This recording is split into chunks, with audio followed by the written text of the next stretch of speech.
Bonjour à toutes et à tous, je suis Natacha, je suis Canal et aujourd'hui je vais vous faire un retour de la séance faite avec Hakim. Alors tout d'abord je souhaite remercier grandement Hakim justement, grâce à qui j'ai mon site internet natacha-dragonchaman.fr puisque c'est lui qui m'a proposé adorablement de me faire ce site internet de façon à faire connaître ce que je propose, à savoir les canalisations, les guidances, les soins et les codes de lumière. À savoir qu'avant la proposition d'Hakim, moi je restais cachée, je ne souhaitais pas trop me montrer et me mettre en lumière. Et sa proposition a vraiment débloqué beaucoup de choses, puisque c'est aussi grâce à lui que désormais j'ai une chaîne YouTube, puisqu'il a fallu faire une présentation, qui suis-je, pour voilà, mettre sur la chaîne. Donc merci beaucoup Hakim, parce que c'est grâce à toi si j'évolue sur ce chemin. Tu as été une étape importante pour moi. Tu seras toujours une étape importante pour moi, je pense, on va rester très liés. Mais voilà, donc si vous avez besoin, n'hésitez pas à m'envoyer un petit message et avec l'accord d'Hakim, je pourrai mettre les gens en contact. Donc lors de la séance avec Hakim, la première image que j'ai eue, eh bien, ça a été son grand-père. Alors, j'ai pas su tout de suite, mais la description physique et la description de l'environnement lui a permis de reconnaître son grand-père. Et j'ai vu que dès sa naissance, dès tout petit dans son berceau, il a été protégé par son grand-père. Donc, il m'a expliqué que il venait d'un endroit où il y avait quand même beaucoup de superstitions et de magie noire et de choses comme ça. Et donc, voilà, j'ai vu au départ une forme de petit rituel fait par le grand-père, mais je sentais surtout énormément d'amour inconditionnel dans le cœur du grand-père, même s'il faisait sa petite vie dans son coin, etc.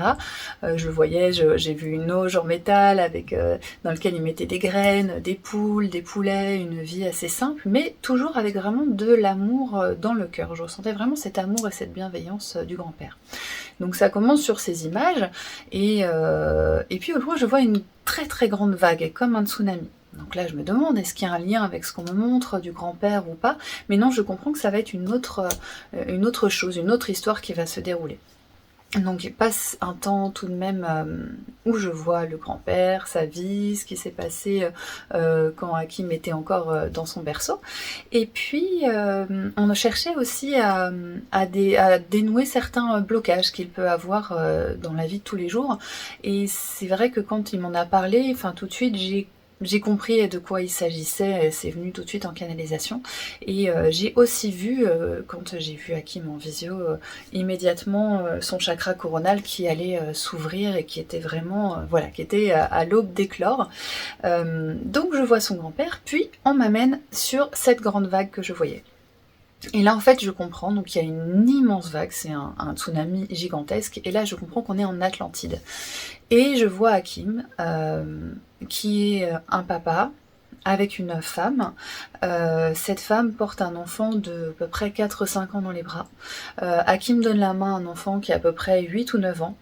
Et là je vois que lui et sa femme se regardent droit dans les yeux, mais avec un regard tellement intense, tellement connecté, que je comprends qu'en fait ils parlent en télépathie. Et ils ont en fait compris que la vague va tout raser, tout submerger. Mais en fait, ils sont pas tristes et ils n'ont pas peur parce qu'ils ont conscience, donc c'est la période de l'Atlantide, et ils ont conscience que ils ne sont pas que ces corps qu'ils ont dans la matière, qu'ils sont autre chose à côté, et que s'il y a ce tsunami, c'est que quelque part l'humanité a échoué. Je sens quand même un pincement au cœur chez la femme, parce que elle aimait la vie qu'elle vivait ici en Atlantide, incarnée en tant que femme avec ses enfants, mais ils ont cette conscience spirituelle que quelque part l'humanité a échoué. Puis je vois une autre petite fille qui apparaît, donc là je vois que Hakim et cette femme ont 3 enfants. Ensuite, donc l'image est bloquée pendant un moment, la vague ne vient pas, puis hop, la vague submerge tout. Et une fois que la vague a tout submergé, alors heureusement, on ne me montre pas d'image terrible, mais je me suis retrouvée vraiment dans la sensation d'être sous l'eau pendant un long moment. Puis en fait, pendant que j'étais sous l'eau, donc j'étais l'âme de Hakim, je sentais qu'il y avait des résolutions qui se prenaient pour l'avenir. Et c'est vrai que lors d'événements traumatiques comme ça, même si l'esprit, l'âme savait que c'était quelque chose à vivre, il y a eu comme des prises de décision qui sont des choses qui peuvent jouer ensuite dans les vies plus tard. Donc je suis restée sous l'eau quand même un petit moment. Puis on s'est retrouvés au paradis. Alors ça m'est jamais arrivé en canalisation de me retrouver là-haut, dans des mondes galactiques, oui, ou dans d'autres mondes, oui, mais là vraiment l'après-vie, c'était assez inédit pour moi. Et en fait, je vois que là-haut, l'âme de Hakim donc, était avec sa famille d'âme, donc sa femme, ses enfants. Mais il a vraiment pris la décision de faire de la recherche et de trouver des technologies ou des choses qui aident l'humanité à grandir et à s'éveiller. Et je le voyais donc devant un immense livre avec des écritures dedans, et que son souhait vraiment pour la suite de son parcours était d'être comme un chercheur, mais quelqu'un qui va apporter des technologies pour aider l'humanité, libérer, enfin des technologies positives. Et je réalise que dans les incarnations de vie suivantes, donc il y a une incarnation de vie suivante où je voyais des choses un petit peu comme Léonard de Vinci, des dessins dans le même genre, même type de construction, etc. Mais à chaque fois qu'il a inventé des choses, des technologies, etc., à chaque fois, ça a été détourné pour une utilisation qui a servi soit à contraindre l'humain, soit à lui faire peur, enfin ça a été à chaque fois détourné. Et donc je sens que dans ces multiples incarnations où vraiment l'âme d'Hakim voulait faire des recherches technologiques, des découvertes pour accompagner l'humanité à grandir, à chaque fois ça a été détourné. Et je sens une immense frustration à l'intérieur de lui, voire même à quoi bon, puisque au final, quoi que je fasse, c'est toujours utilisé à mauvais escient. Et je vois aussi que pendant tout ce temps, où il est très concentré en fait dans ses différentes incarnations sur ses tâches, où il veut découvrir des choses vraiment importantes pour faire évoluer les humains, il est vraiment coupé comme un savant qui est dans son laboratoire, et puis il y a sa femme et ses enfants dans la maison, mais en fait il en a même plus conscience, il est plus connecté à eux tellement il est affairé dans sa tâche. Et en fait je me rends compte que de vie en vie, dans ces différentes incarnations, qui sont toutes parallèles bien sûr, eh bien il s'est coupé de sa famille d'âme, il les a un peu occultés. Mais la femme que je voyais dans l'Atlantide et les enfants acceptent ça parce qu'elles savent qu'ils doivent vivre ça, et donc ils acceptent avec toute bienveillance. Mais hier, ce qui s'est passé, c'est que du coup, bien la partie de l'âme d'Hakim qui était vraiment trop centrée sur son travail et sur ce sur quoi elle souhaitait pleinement travailler, lève les yeux et reconnecte en fait à nouveau avec sa femme et ses enfants, sa famille d'âme. Et donc là, je vois donc le chakra coronal d'Hakim qui s'ouvre, un grand faisceau de lumière qui le connecte au ciel. Et je vois la même chose chez cette femme et ses enfants. Et tous ces faisceaux, donc là on a vraiment une fleur de nénuphar ou de lotus et des faisceaux qui partent au ciel, et bien tous ces faisceaux vont se rejoindre en un seul et même faisceau. Puis là j'ai vu qu'ils étaient mis dans une bulle, tous ensemble, comme une bulle un peu de protection, mais surtout pour les unifier. J'avais à nouveau le mot union d'âme, donc c'était pas réunion, c'était union d'âme.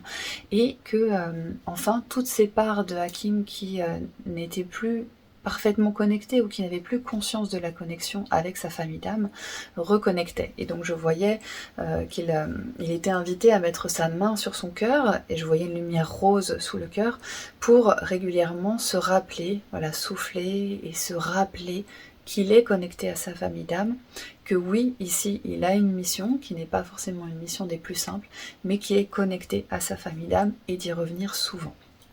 Donc je vois ça, puis je me suis demandé, est-ce que c'était suite à ces différentes vies qu'il pouvait y avoir des embûches ou des choses qui ne sont pas fluides dans sa vie de tous les jours, et ça m'a montré un livre. Donc là, c'était vraiment plus une reconnexion à la famille d'âme qu'il y avait à faire, un petit travail de soin aussi autour de son âme et de la frustration du fait de ne pas que ce qu'il fait pour les hommes n'aboutit pas à ce qu'il souhaitait. Donc cette frustration et ce côté un peu à quoi bon, et finalement est-ce qu'il vaut mieux pas saboter ce que je fais puisque ça va tomber dans de mauvaises mains. Ça aurait pu être ce qui générait des ralentissements dans sa vie ou des blocages, mais là on m'a clairement montré un livre. Et donc là je vois un livre avec des noms écrits dedans. des noms, un stylo plume noir, mais vraiment des noms. Ce qui semble être des noms de la lignée, je pense, de Hakim ou des hommes de la famille. Et je vois ce livre qui est sur un chevalet en bois assez haut. Et je vois Hakim et son frère qui sont tous les deux en train de regarder ce livre. Et le livre, il y a encore des noms qui sont en train d'être écrits dedans. Et là, je vois le frère d'Hakim qui prend le stylo plume pour arrêter le fait qu'il y ait des noms encore qui soient ajoutés à ce livre. Et puis, en prenant ce stylo plume, en l'arrêtant, il se dissout dans une lumière dorée, donc il disparaît. Et je vois que le frère d'Hakim est lui aussi connecté avec une lumière dorée au-dessus de la tête. Et là, il se passe quelque chose, mais alors auquel je ne m'attendais mais tellement pas, parce que généralement quand il y a des contrats d'âme, je vais avoir soit, on va voir les pages se faire déchirer, soit un dragon qui vient qui va le brûler, enfin, suivant ce qui se passe, c'est toujours une symbolique un petit peu comme ça, un peu forte. Mais là, ce qui s'est passé, c'est que c'est le grand-père d'Hakim qui est venu, qui a pris le livre, qui l'a fermé, et qui est reparti avec sous le bras, donc je le vois partir, voilà, et en fait, il a mis ce livre ouvert dans l'auge en métal que j'avais vu au départ et rajoute des graines dessus, et là ce sont les poulets qui vont picorer ce livre pour complètement le détruire. Donc là, mais c'était... Encore une fois, je dis, si j'avais autant d'imagination... Mais non, là, ça vient tout seul. Et donc je me dis, waouh, ok, d'accord, le grand-père qui avait ce côté protecteur dès le départ avec Hakim, et puis en plus qui a regardé le livre en vraiment mettant ses mains sur l'ange en disant, mais qu'est-ce que c'est que ça? Pourtant, j'avais fait tout ce qu'il fallait pour qu'il soit protégé, préservé, qu'il n'y ait pas de magie noire, de mauvais œil ou quoi que ce soit sur lui. Donc c'était vraiment plus, qu'est-ce que c'est que ça? Hop, on l'emmène et on le donne aux poules, et les poules vont déchiqueter les pages, et c'est réglé. Mais je vois aussi que sur le chevalet, il reste quand même dans l'énergétique la trace de ce livre avec ses noms. Donc là, il y a un travail qui va avoir été fait, je ne sais même plus comment, pour vous dire. Je ne sais pas si c'est un dragon ou quelque chose, qui me redira, mais en tout cas un travail a été fait pour complètement annihiler cette énergie restante du livre portant ces noms, donc il a complètement disparu.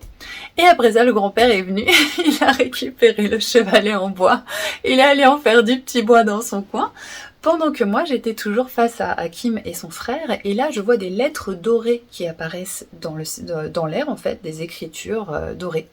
Et ces écritures descendent ça crée comme une grande banderole dans l'air, et puis elles reculent et elles entrent dans le corps de Hakim d'un côté et de son frère.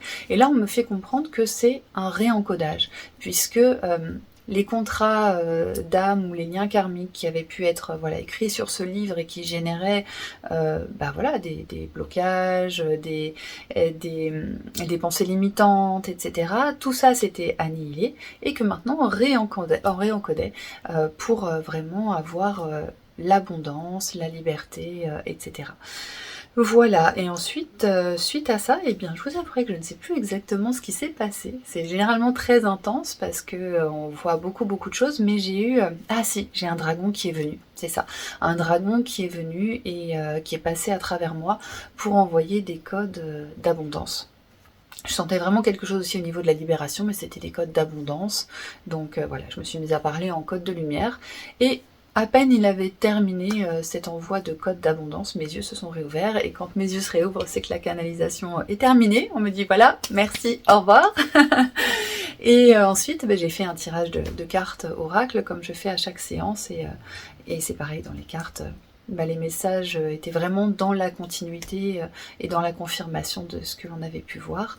Donc voilà, merci Hakim pour ce voyage, merci pour le site internet, et si vous aussi vous souhaitez faire une séance de canalisation, guidance, soins, vous connecter à votre âme et recevoir les messages et faire ce beau voyage à mes côtés, n'hésitez pas, je vous mets toutes les informations dans la description. Merci de votre écoute et je vous souhaite une bonne journée à tous. À bientôt!